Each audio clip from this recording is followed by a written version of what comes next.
Hello everybody, this is Mama Sonorite. I'm here in my studio again to talk about mandrels really briefly. So mandrels are ways that you can shape metal in different shapes. Simple. So these are called bezel mandrels. You don't use them just for bezels. When I have a jump ring that I've gotten messed up, I put it on here, I reshape it again.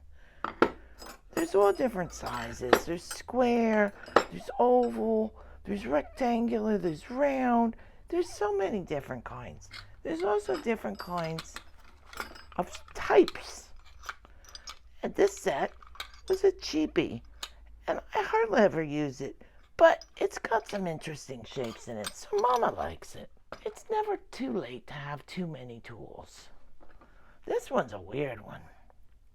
It looks like a mandrel, but you don't really form metal on it. You cut the inside of wax to make a ring the right size. So you just cut it down to the line until you get what you need. These are called ring mandrels. They come too in a variety of shapes. The regular one that most people use is round, but the problem is your finger's not round. Mama likes to make big, chunky rings. We call them bar fight rings, just because they come in handy for that.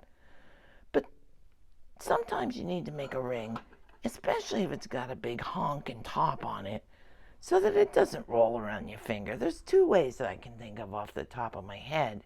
One is you put little balls down on the inside, just two, keeps it from spinning. But the other thing you can do is either use a finger-shaped mandrel or a square mandrel. Our fingers are closer to square if you actually look at them. They've got straight sides, slightly rounded here and kind of rounded here. Depends on the injuries you've sustained throughout your life, and Mama's had a few. This one has this little groove here. Now, honestly, it's for a ring that's got a stone in it that you need to reshape. But I think I've used this twice for that purpose. Usually I just use it because it's close and it's round. You'll notice on this ring mandrel, there's sizes on here. What you want to do is line your ring up to the line so that the ring is centered over the line, and that's kind of the right size there. Some of them are accurate, some of them aren't. Generally, I would assume they're not, but they're kind of close.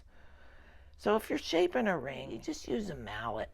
If you're trying to stretch it, you pull out your steel, maybe a planishing hammer or a goldsmith hammer, because the steel on steel will stretch it, as I said before.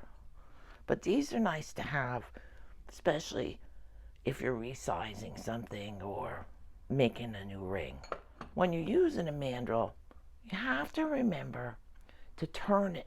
You hammer it this direction, take it off, flip it over, put it this way, because this is a cone. So if you hammer a ring like this, one side's going to be small and one side's going to be big, and people are going to look at you weird. Well, it looks like Mama talked a little too long, so I've got to make a second video, maybe a third. There's lots to say.